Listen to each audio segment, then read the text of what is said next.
All right, Sack and Jack back on the YouTube with our good friend Christian. And I think our last show we did here, Rob, was like 7-8 months ago, and Christian was wearing the same shirt.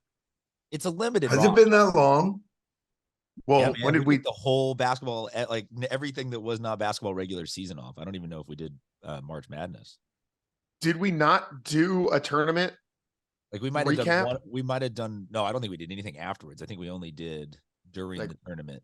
Use and abuse us, Christian. That's what you want. That's use classic and Christian. Abuse. Well, you know that I'm low key pulling the strings behind all of this, and that's why none of this is going well. The fact that I'm the one in charge of Gonzaga Nation, that's why we have. It's been a clunky rollout. Excellent picture choice behind you. Yeah, this is going to be our motivational wall this year. Something different will be up every week this season. But so far, this feels like my interpretation of Gonzaga's vibes this year. So I think I like where your head's at. I don't hate that either, Christian. I don't hate that either. We're gonna claw back this year. We're clawers. We're gonna scrap back. I don't know where we're clawing back from, but I'm trying to make a connection. I was gonna say we're at the top now. I'm trying to make a connection with my hair. I think my hair is coming back. Okay. Well, you know, I'm going hat today, but I promise you, I think my hair is inching towards making a comeback. Going forward going to your forehead now, moving back going to my forehead. Yeah. I don't know what is going on, but it's take like, your hat off. I heard. No, I can't do it today. No. Not in this. No, I heard it ruins follicles. It kills hair follicles. What about hair follicles? It kills hair follicles. Wearing hats too much kills hair follicles. I've heard that. I don't know how that process or how that even works. I think it's because it kind of pulls on them. Did you? Wait, is that kind of hat that's tight and pulling on them? It just slowly kind of just kills them because it pulls the hair back. Or what if it doesn't get sunlight? Maybe that's what it is. Like it's a plant. I don't know, dude. Rob, I bought a plant. We'll get into that later. Limited time on this particular show. We've got a tight 30 minutes. Rob, your reaction Friday night when the Gonzaga Bulldogs held on to defeat the Michigan State Spartans. What a great win. Lincoln. I think that was a tremendous win for the fact that it showed adversity coming back, being down so much. 14, I think, was the highest. Yeah, I'm looking at the game log right now. It looks like we should have lost that game 100%. We should have. But then we went to the ground and pound game with Drew Timme. I think threes were not in anybody's they weren't in anybody's side. It wasn't on anybody's side because it was so windy. What did you watch it live? I did. Okay. What was your reaction? It's rare that I had a real primal reaction when we got that stop. I went outside, had to go grab some stuff out of the garage at halftime. And then wait, what kind of stuff did we grab? I had to go grab some stuff. And then why are you laughing, Christian? Because I don't know you well enough to know what that means. So yeah, no, I don't think anybody does. Variety of things being filled in right now in terms of what you could hypothetically. Well, I had to go. You had to go get stuff out of the garage. I had to go get stuff out of the garage. Anyways, came back, and we were down it was 4 minutes into the second half, and we were down 14. I go, what the hell happened here? What just happened over a period of I don't know how many minutes? And then all of a sudden we just kept going inch by inch, and we just crawled our way back, like you said, like your hair. Yeah, dude. I was at a bar called Original Joe's in North Beach, and this is not exactly a dive bar. It's like a nicer spot. I was watching the first half here, was pissed, giving up that layup as time expired at the end of the first half was brutal on a number of different fronts. Most notably, it lost me the first half under. But to hold on and get that win, spread be damned, I stood up at the bar and yelled, mind you, this is not a place where it's allowed to stand up. Yeah, no, you're not at No, You're not at Cheers. no. Norm's I not was. pulling you down, saying, "Calm down." It was not the kind of place where everyone knows your name. I appreciate you saying it twice so that I have to go in and bleep both of those and not just wait. Whoa. Are we allowed to swear? It's been so long. Not on YouTube. We can do this on the website. So not on YouTube. I watch YouTube all the time, Christian. People swear because all of the the time. brand. Yeah, we just need to optimize for our advertisers. But yeah, Ah. can I ask one? Ah. Can I ask one? Just setting the scene, Jack. Was there a obvious, like, you pointed at the TV, people could all tell that it was Gonzaga related at least, or were you just a random dude just with Tourette's standing up and screaming? Wow. Excellent question, Christian. Yes, there was a tiny little following of people watching the basketball game on the aircraft carrier. Well, so it wasn't. You're excused from social norms when it is something like an exhibition sporting event. When there is Christian, he lives in San Francisco. People do that at the bar all the time. Yeah, I mean, Christian, I appreciate where you're coming from. It was still alarming behavior from a patron at a bar. Excused, I don't know, but like overlooked, I would say, is the verb that people extended my way. People were just kind of like, all right, that guy gets one of those. It better not happen again. No, it was great. I can't help but think if I was a Michigan State fan, I would be sick. I almost swore again there, Christian. I would be sick to my stomach that we let that game slip away. And I think Rob, that would have put them in the top 25. Rob, if they had won that. Don't take this the wrong way, but I think that guy behind you, if that guy was on an unranked Gonzaga team and they were playing number 2 Michigan State on an aircraft carrier, they could have the lead, and then it wouldn't be uncharacteristic of that culture of Gonzaga basketball to lose that game. Does that make sense? And now the script has kind of flipped a little bit. Like it felt like the Michigan State buttholes got a little tight. Can I say butthole? Yes. Christian. Prove. It felt like the Michigan State buttholes just got a little tight down the stretch. And if like every time they had the ball last 4 minutes, I was never confident that they were going to score.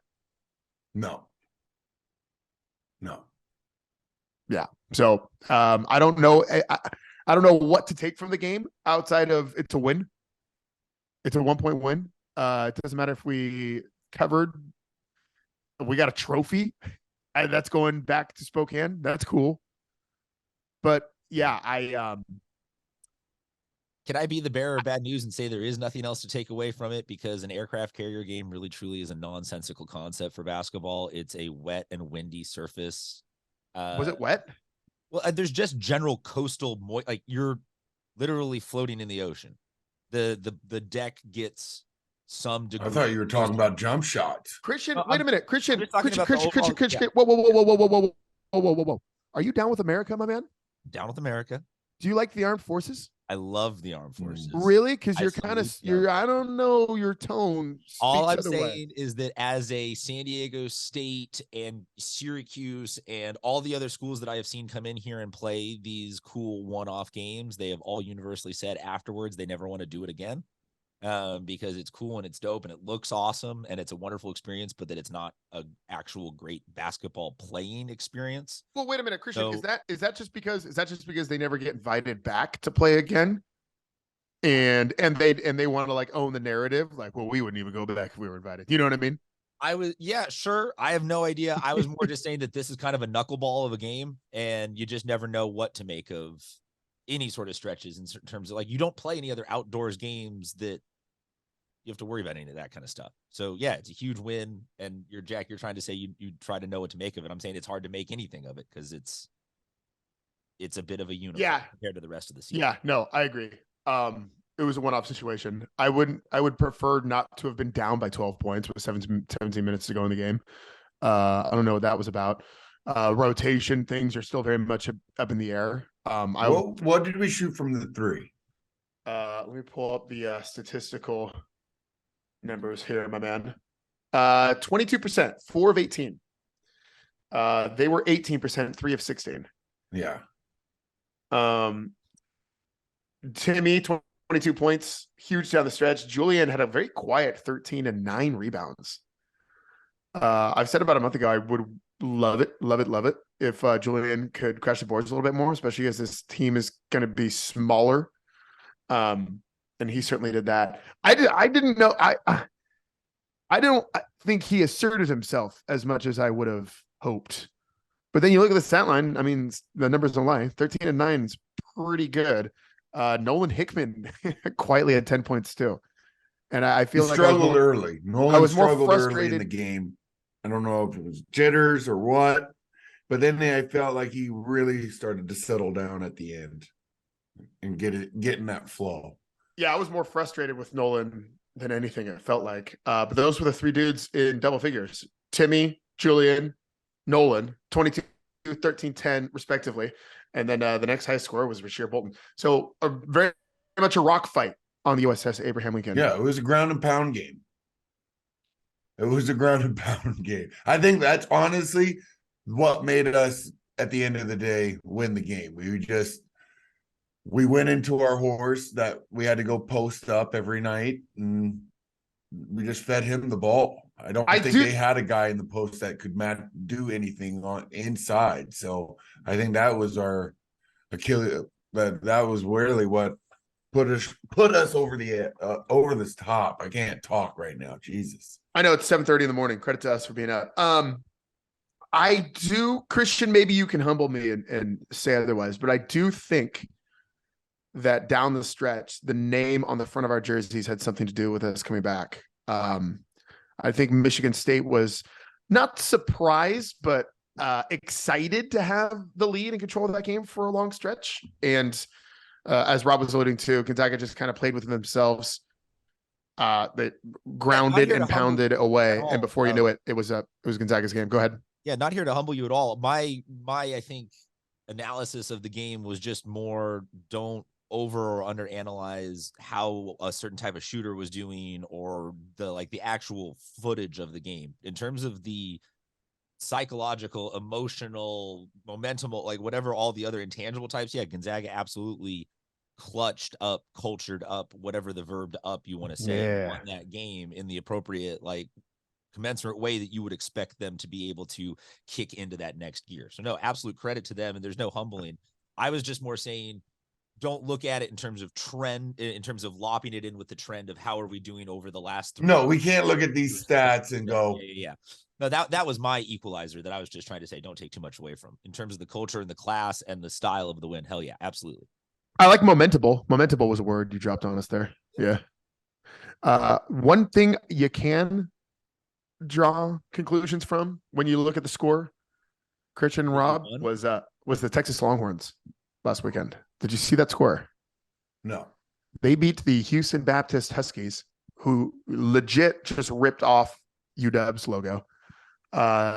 Texas Longhorns beat the Houston Baptist Huskies 82-31. So beat them by a cool 51 points at home. Is Smart still there? 1, 2, 3, 4, 5, 6.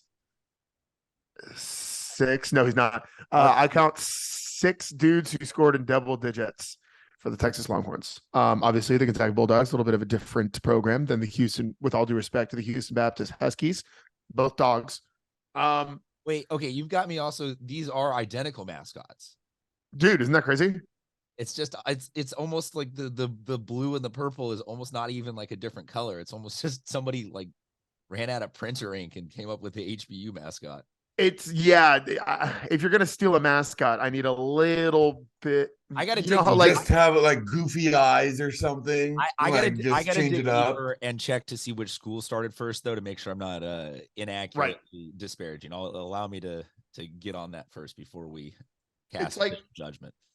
Remember when you first started doing all your essays on a computer? And we Christian, maybe this wasn't for you, but I remember being in junior high when it went from no longer do we write essays longhand on paper. We write them on the computer now. And then the next year we discovered copying and pasting from Wikipedia, but all you had to do was go in and change a few sentences because teachers had the programs where they would just plug in turnitin.com. Yeah, exactly. But in the early days, you could get around that just by shifting up some sentences. That's what Houston Baptist did in terms of stealing UW's logo. UW got them by 100 years in terms of schools. Yeah, it's just a cool hundo. Yeah. But anyway, no, huge test for the Gonzaga Bulldogs heading to Austin, Texas. November's a goddamn crazy month, dude. It's wild, bro. We got Texas and then back to Spokane for the Kentucky Wildcats. Expectations going into Austin, Rob. I have a great feeling Drew's going to play out of his ass. He's going to have a phenomenal game. Thank you for not swearing. We're on YouTube. Yeah, no, I would hope so too. I'm the first couple of games that we've really watched. I throw out the 2 exhibition games in Spokane for the most part. The game in Dallas against Tennessee, weird vibe, weird environment. I don't know if the guys are ready for it. Obviously, as Christian alluded to, Mr. Anti-America Christian, the aircraft carrier is different. We don't need death threats for Christian, okay? We got some North Idaho people that listen to this show. We don't need them showing up at Christian's door. Aircraft carrier was weird. A game on campus at Austin is going to be a real test. College basketball vibe, and I'm thinking the guys will respond positively to that, even if it is a hostile environment. I would love to go to that game. I looked up tickets. I can't even get a price for them. Not that I would jump on a plane to go visit. I'm sure you wouldn't want to hang out in Austin. You seem like an Austin guy. No, I would love to go, but it's just like, I remember looking at it a few months ago. I was like, ooh, it's a Wednesday. Blah. You know what I mean? Because then what do I do for the rest of the day? Wednesday, isn't it tonight? No, it's tomorrow. Is it tomorrow? I know you looked it up. While we're looking, Rob, can I ask you best road city that you got to enjoy as a player? Not that players ever get to go out or anything, and I'm sure you were all tucked in bed by 9 p.m. But if you had to allude to what might have been the more fun college environment. Are we talking about college or? Yeah, or it's an important distinction. San Francisco's up there. San Francisco's a good town. Memphis, I always ended up always in Memphis. I don't know why. And that's not a good place to go out. But it's always somewhere to check out. In New York City. Wasn't Memphis or it's Oklahoma City that has the haunted hotel that NBA players OKC. Right? OKC. Yeah. Yeah. And then Milwaukee as well. The Pfister. The Pfister's also haunted? Yeah, in Milwaukee. Did you ever have a run-in with the ghost? I don't recall, but I know I gave them nightmares. Anyways, let's move on. As mentioned, Christian, I was telling Rob this. Well, okay, before I get into Jack time, I'm going to make my prediction. I don't know if we're going to beat Texas.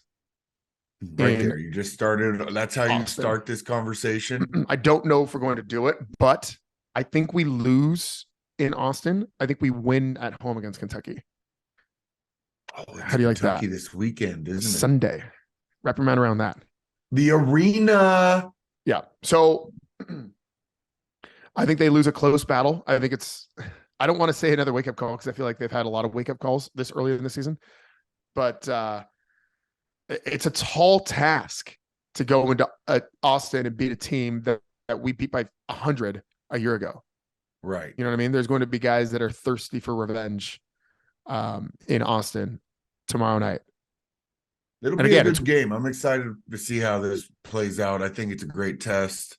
We don't have elements. We're actually in a gym. So I'm not too concerned. I think we'll be all right. I think Timmy's going to have an outstanding game because he's home in front of his fans and he's going to rip it. There you have it. We're going to rip it up. That's the team vibe right now. Yeah, that's the vibe. They're going to win by a dozen. Like they're going to crush them. Going to nuke them. Oh, look at you. 100. I need to pause for 35 seconds before I get into what is really, really firing me up. This morning firing you up or in general? In general. This is Jack being vulnerable time. All right. Oh boy. Are we listening? Do I need gentle music for this? Yeah. This is like, I'm there. confiding in you guys. And I need you to tell me it's all going to be okay. Well, hold on. And that with that attitude, it's not going to be okay. I promise you that. And that I'm not a big dumb idiot.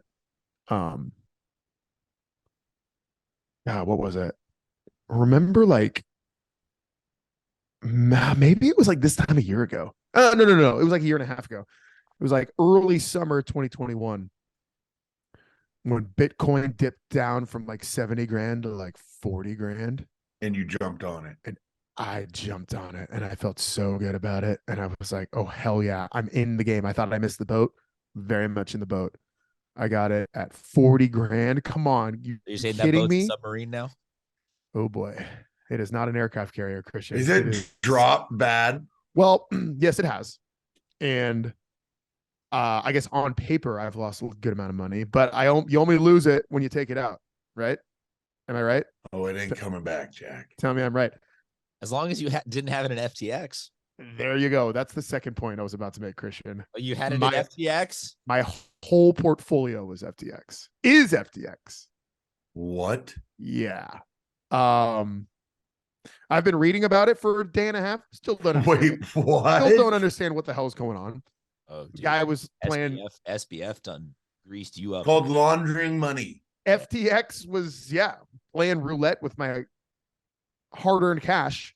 And here we are. I don't know what to. I'm a part of history, I guess. I think is that cool? You are going to be able to say that, yes, you're part of history, but it sounds like maybe you're also part of helping everybody else that's in the different exchanges ultimately get all their money back, because you're going to help raise up the general economy, because you'll lead to greater regulation on this kind of stuff.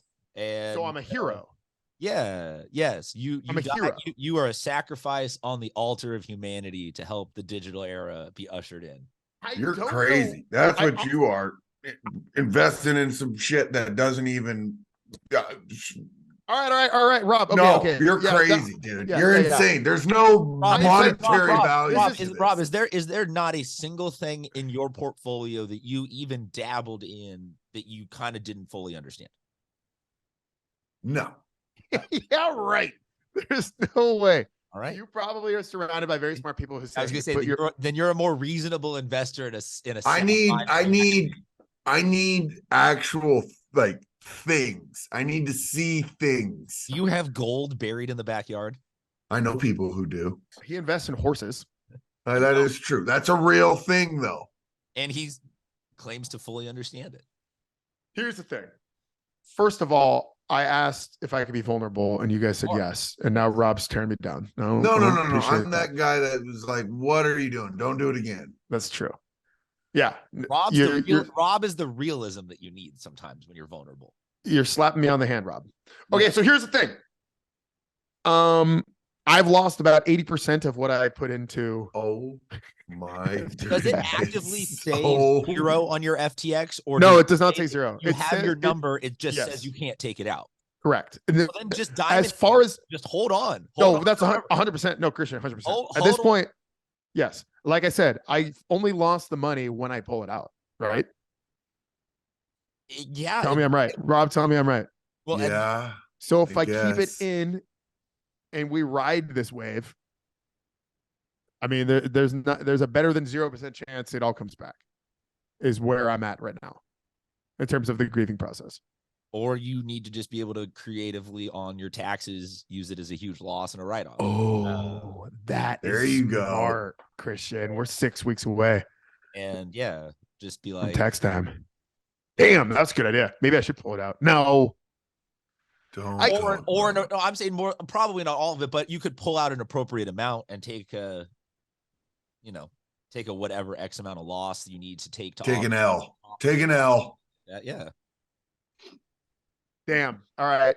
I might do that. Crypto's a trip because Are you sure crypto's a trip? I don't know. I've been I don't reading know about that's it. the correct term. Well, I was because gonna say, well, hold on. The thought is crypto right now is kind of trippy to me because the original concept of it was to be decentralized and for nobody to oversee all of it. And now everybody's after this dude SBF crashes his company. Is everyone saying, government, can you come in and please regulate all this? And I just think that's like it's kind of a trip that the original concept of we don't need anybody to look over all of this is saying maybe just a little bit.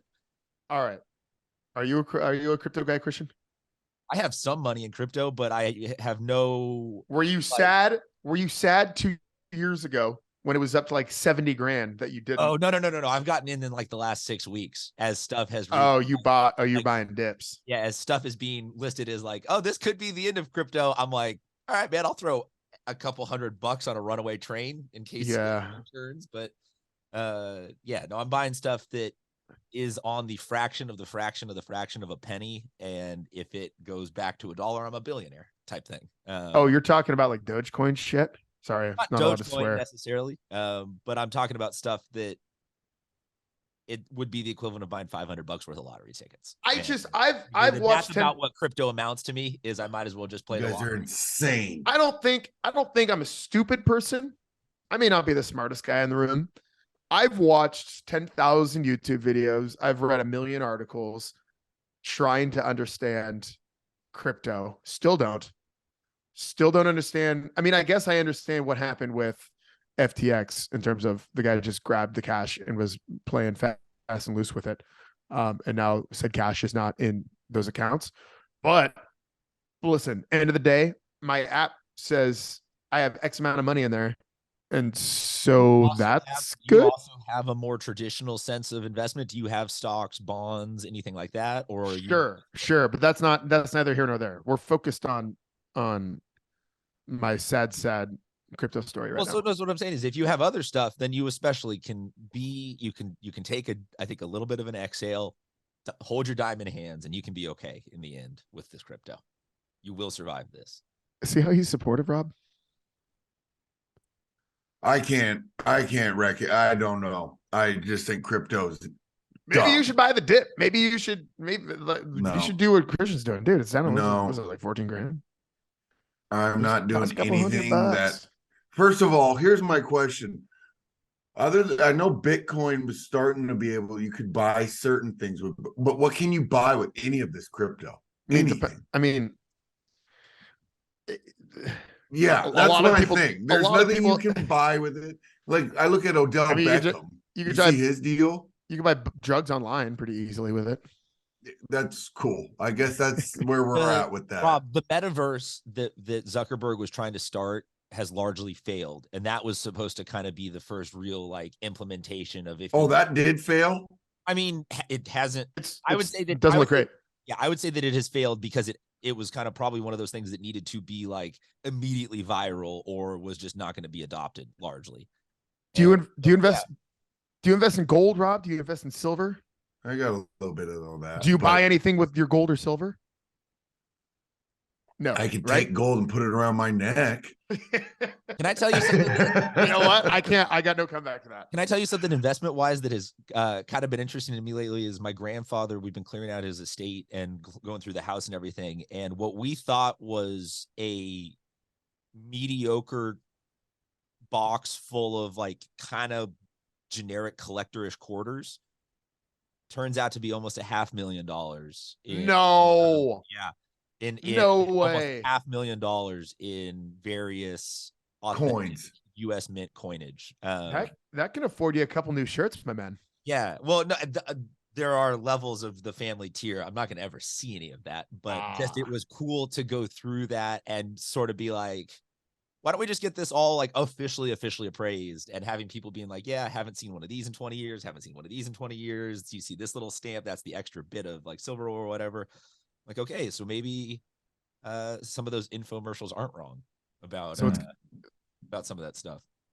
So I should look through my closet and try to find $500,000 worth of coins. You just start bringing dollars to the oh, look, please.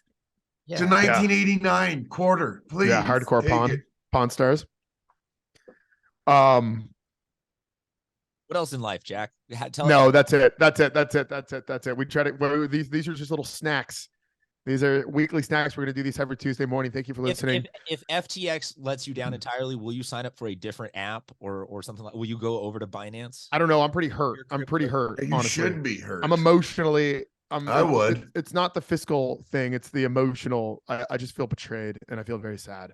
But I'm gonna put all that emotion in the Zags. Nice. I don't. Again, I hate to be the bearer of bad news, but if we're gonna make a prediction, I don't see them winning Wednesday night in Austin. I do see them winning Sunday afternoon in Spokane. Rob, anything? I'm excited. It's going to be a great game. I think they have a great opportunity to really showcase. I hope we can shoot better and show the rest of the country we can shoot threes. I think that's important. But it's going to be an exciting season.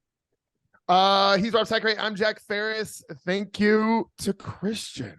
Thank you, Christian. Love you guys. Really excited to be back.